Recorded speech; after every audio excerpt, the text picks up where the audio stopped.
Oslava Mezinárodního dne žen v Bulharech je již tradicí.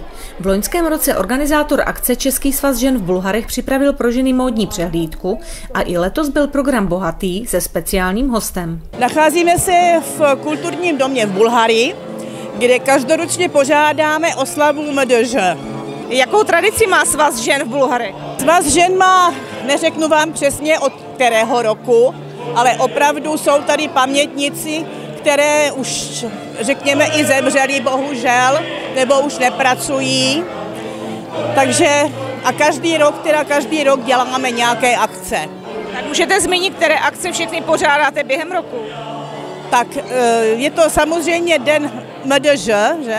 Potom je to den dětí, jsou to různé závody, veškeré. V úvodu programu samozřejmě ženám již tradičně popřál starosta obce Bulhary, pan Jiří Osička. Dobrý den, dovolte mi, abych vám jménem svým, jménem obce Bulhary a jménem zastupitelů popřál vám všem, našim milým ženám, maminkám, babičkám, slečnám a dívkám všechno nejlepší, hodně zdraví a lásky k Mezinárodnímu dni žen.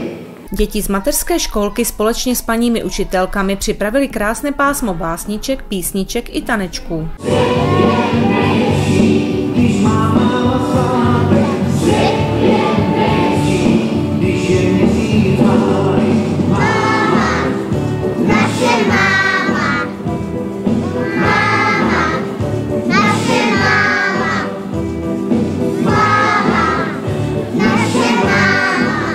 Přání všem ženám se připojili také děvčata z národopisného souboru Hrozének s jarním pásmem písní na louku.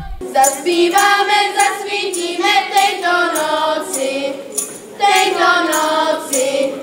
budem hovnět až do rána ve své moci.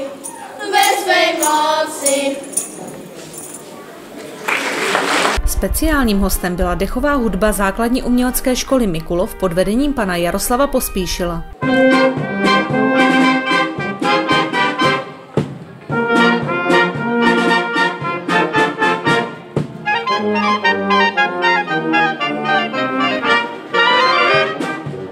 Dechovka jako taková vznikla v roce 2016 od úplného začátku a postupně vlastně se rozrůstala do té dnešní podoby. Jaký jste připravili na dnešek repertoár a co je vlastně s vaším repertoárem?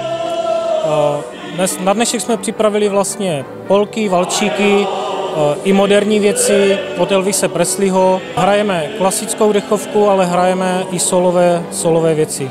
Ano, jsme dětská dechová hudba. Kluci jsou tam vlastně zhruba od 9 až po nejstaršího člena, kterému je 21. Jakých soutěží se účastníte nebo přehlídek? Zatím jsme se neúčastnili žádné soutěže, ale letos se chystáme na krajské kolo do Kyjova.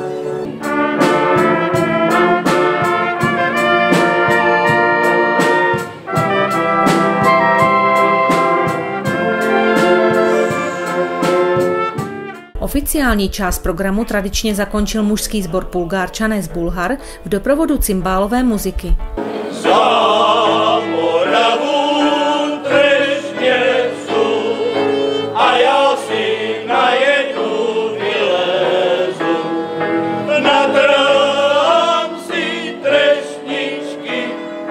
Až půjdu ráno od Aníšky, nadrám si trešničky, až půjdu ráno od Aníčky.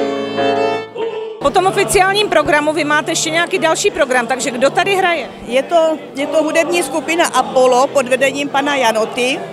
Dokonce teda mě řekl, že příští rok mají 50 roků. A taky každoročně tady hraje k tanci a poslechu. Co byste si do budoucna přála pro Svaz žen?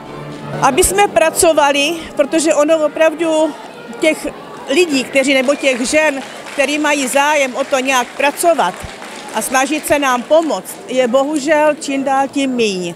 Takže aby jsme to zvládali všechno v dalších letech a bez problémů a ve zdraví. Čiže jsou to